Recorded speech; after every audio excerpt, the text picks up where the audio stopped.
When night falls and sound withdraws, the archive remains. The night is long, the air is still. Only what must continue, continues. The stone is lower in the center than at the edges, not by much, a few millimeters perhaps. The difference is not visible from a distance. The stone appears level, appears uniform, appears to be what it was when it was laid, a flat surface, cut and dressed to provide a stable footing at the entrance to a structure. Only close attention reveals the depression. Only a hand laid flat against the surface, or a straight edge placed across it, confirms what the eye suspects. The center has descended, relative to the edges, by an amount too small to trip on and too large to be original. The stone was not made this way. It was made flat. It was dressed flat. The surface worked until the irregularities of the quarried stone were removed, until a consistent plane was achieved, until the stone was ready to receive what would cross it. The flatness was the intended condition. The depression is what happened after. Between the intended condition and the current condition, use. True wisdom cannot be captured in words. It is found only in the silence between them. Stone is hard. This is the property that makes it useful for thresholds, for the surfaces that receive the most concentrated contact of any element in a structure. A wooden threshold wears quickly, requires replacement, holds the memory of passage only briefly before the wood gives way entirely. Stone holds longer. Stone resists. But resistance is not refusal. Stone resists at a rate, and at that rate, over sufficient time, stone yields. What causes the yielding is friction. Every contact between the stone surface and whatever crosses it involves friction. The microscopic interaction between two surfaces in relative motion, the interlocking of surface irregularities, the force required to move one surface across the other. Friction generates heat locally at the points of contact. Friction dislodges particles, the smallest projections on the stone surface, the grains at the outer edge of the crystalline structure, the points where the surface is least supported by the material beneath. These particles detach. They become grit between the surfaces. The grit abrades further. Each crossing removes material measured in fractions of a grain, in amounts below the threshold of any single observation. No single crossing changes the stone. No 100 crossings change the stone in any way that attention could confirm. The stone after 1,000 crossings is, to every available measurement, the same stone it was before the first. The depression that is now visible, now confirmable by a hand laid flat, wasn't present after 1,000 crossings, nor after 10,000, nor in any way that could have been detected at the time, after 100,000. At some point, unannounced, the accumulated removal became a shape.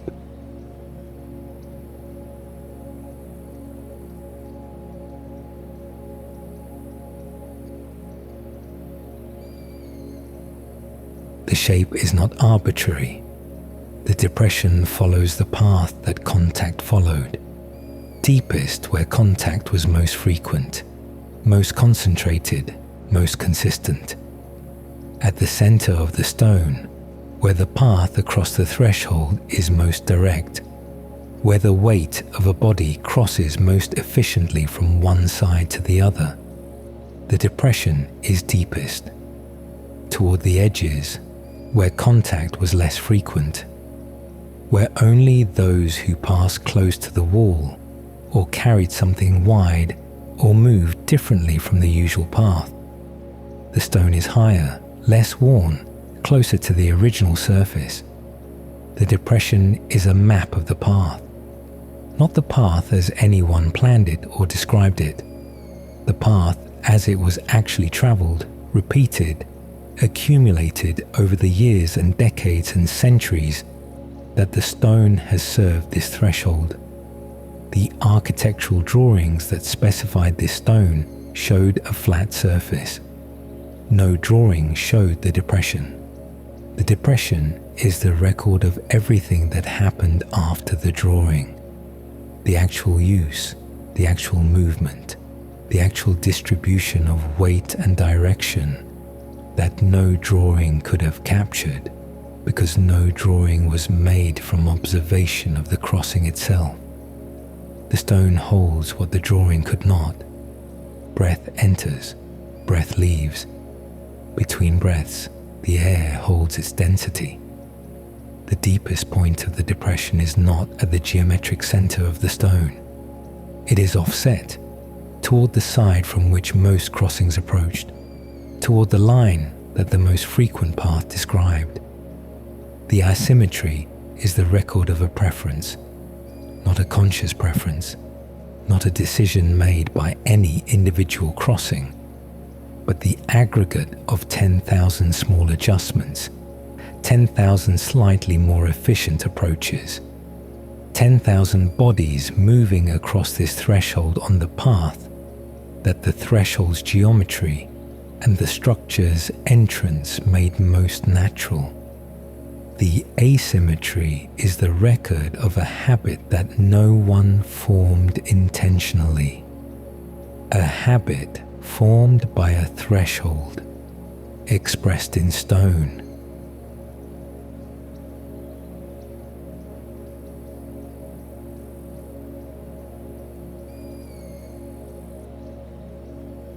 Consider what was required to produce this shape. A single body crossing this threshold removes, in a lifetime of crossings, daily across decades, a quantity of stone too small to measure with ordinary instruments. The contribution of one person to the depression is below the threshold of detection. It cannot be isolated. It cannot be pointed to. No crossing can be identified as the one that made the depression deeper by any confirmable amount. And yet the depression exists.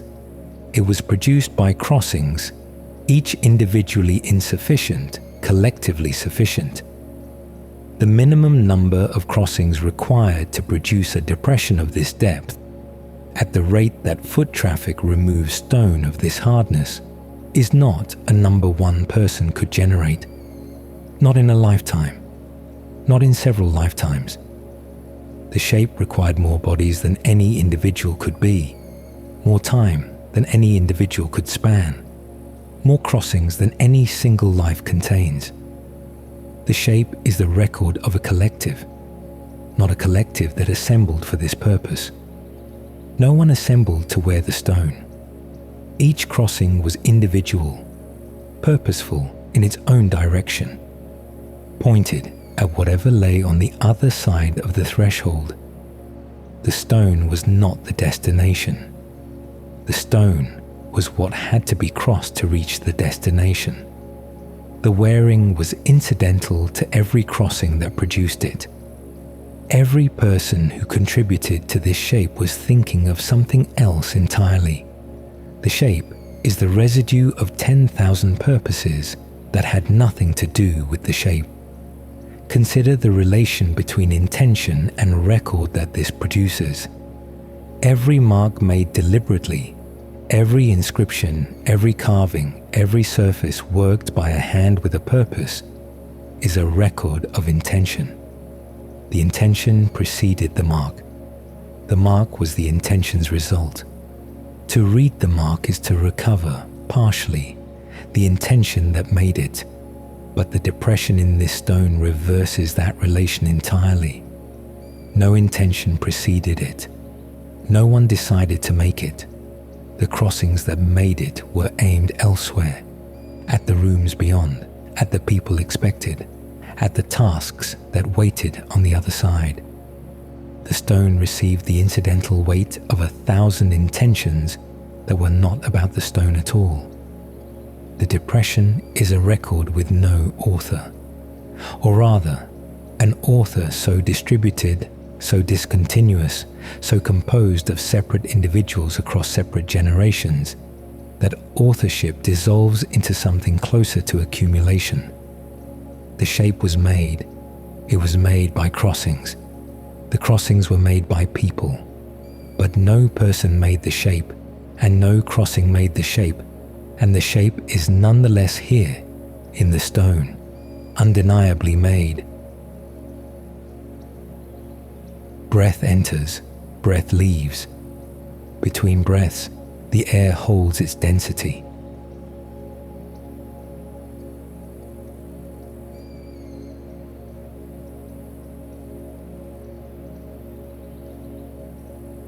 The pressure of a crossing is not uniform across the stone.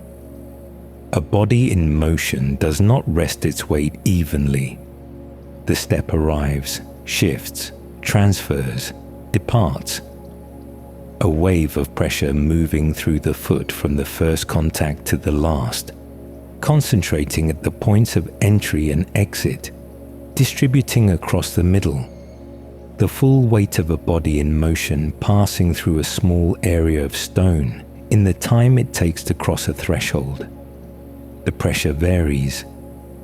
The stone yielded more where the pressure was greater, less where it was less, the differential too small to detect in any single crossing and detectable across 10,000 as the shape of the depression itself. This sequence was repeated at this threshold for every crossing. The depression encodes it, not as image, not as the outline of a foot. The stone did not receive an impression the way soft material receives an impression. The stone did not yield all at once, did not capture the shape of the contact in a single event. It yielded incrementally, grain by grain, crossing by crossing, each removal too small to constitute a shape, and the accumulated removal constituting exactly a shape, the shape of the average crossing, the mean of 10,000 individual pressure distributions, the record of how a body in motion transfers its weight through stone. The stone learned the step without being taught. The step left its record without intending to. Breath enters, breath leaves. Between breaths, the air holds its density.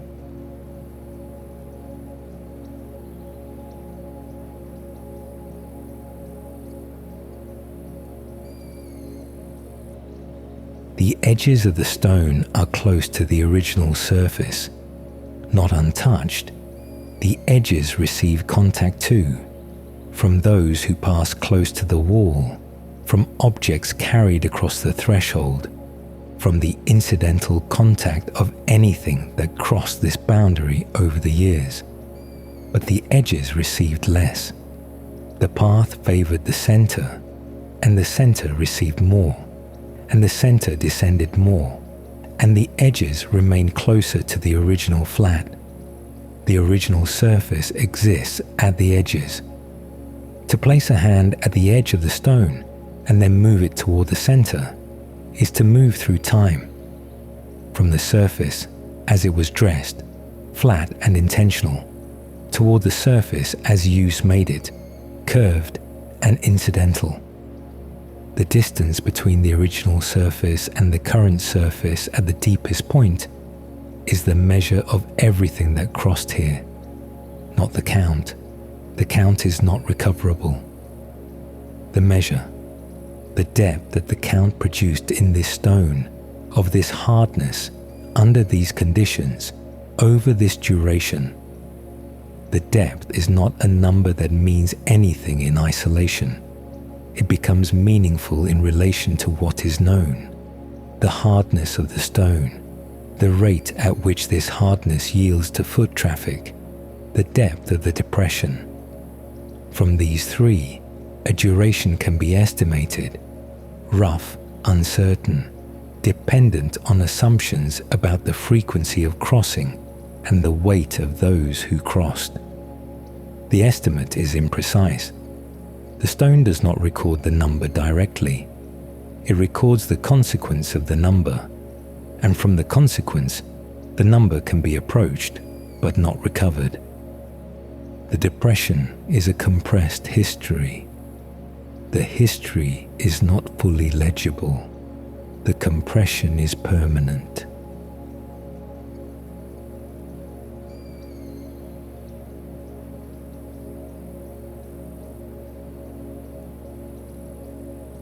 The stone is still tonight.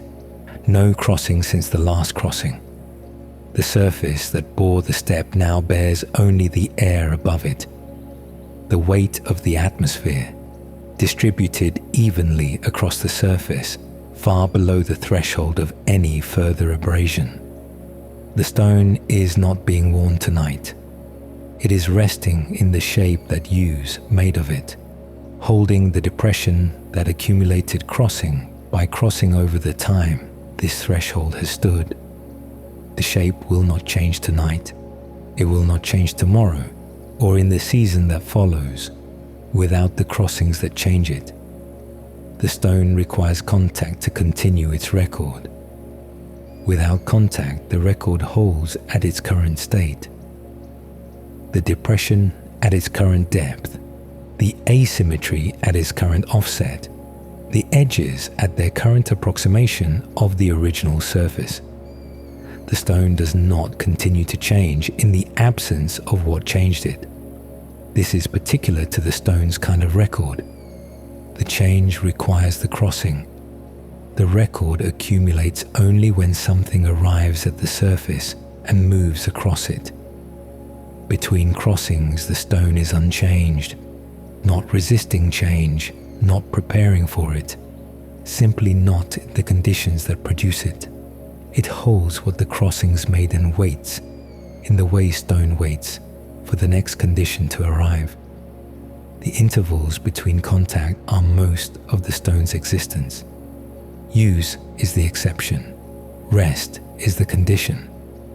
The crossings that produced this depression were brief, a second each, perhaps two, the time it takes a body to move from one side of a threshold to the other. Between crossings, minutes, hours, sometimes longer. Between the last crossing of one day and the first crossing of the next, a night. Between the last crossing of one season and the first of the next, weeks, in places where the structure stood empty and unused, and the stone held its shape through the cold or the heat without anything crossing it at all. The stone spent most of its existence exactly as it is now, bearing only the air, holding its shape, neither wearing nor recovering, simply present at the boundary in the interval between one contact and the next. The contact is what the stone is known for. The interval is what the stone mostly is. Breath enters, breath leaves. Between breaths, the air holds its density.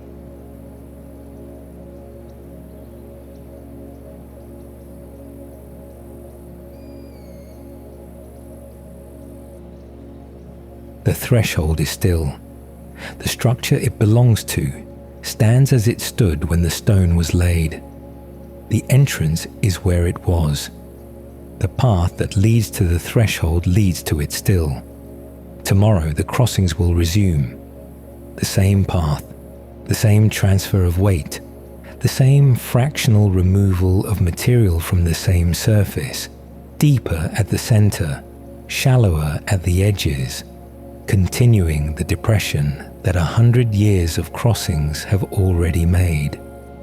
Each tomorrow's crossing will add to what all previous crossings made, not noticeably, not in any way that a single day's crossings could demonstrate, but the addition will be real, will be present in the stone, will deepen the depression, by amounts that accumulate across decades into amounts that matter. The stone that was flat when it was laid will be, in another 100 years, deeper at the center than it is tonight, closer at the edges to the original surface than it will be at the center, more asymmetric in the direction that the predominant path describes. The record is not finished. Every threshold that is still in use is a record still being written.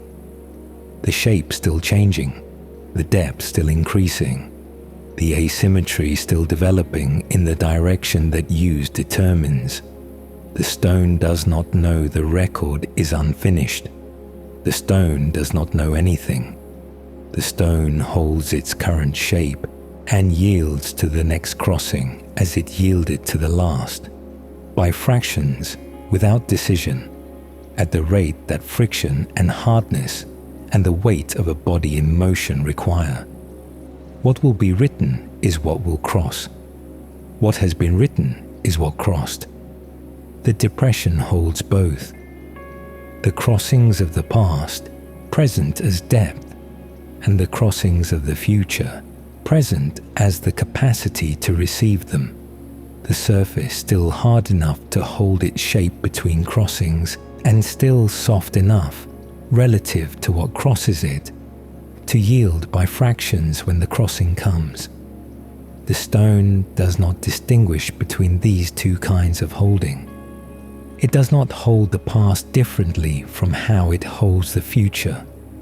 It holds its current shape, which is the past, and it holds its current hardness, which is the future's condition. Both are the same stone, the same surface, the same material resting in the dark at the entrance to the structure, at the boundary between outside and inside, at the place where passage concentrates because passage must concentrate somewhere. And this is where it has always concentrated, and the stone has always been here to receive it. The stone rests in the dark, at the entrance, in the shape that passage made of it, holding that shape through the night, through the interval between the last crossing and the first, through the stillness that is most of what a threshold is. Not the crossing, but the waiting between crossings, the stone present at the boundary, shaped by what has passed through it, open to what has not yet come. The depression is here. The crossings that made it are not here. What remains of them is only this, the shape they left in something harder than themselves.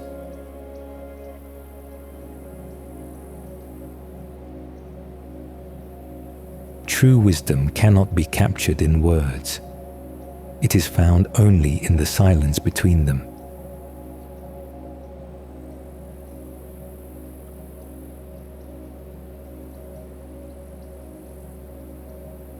When night falls, the archive remains.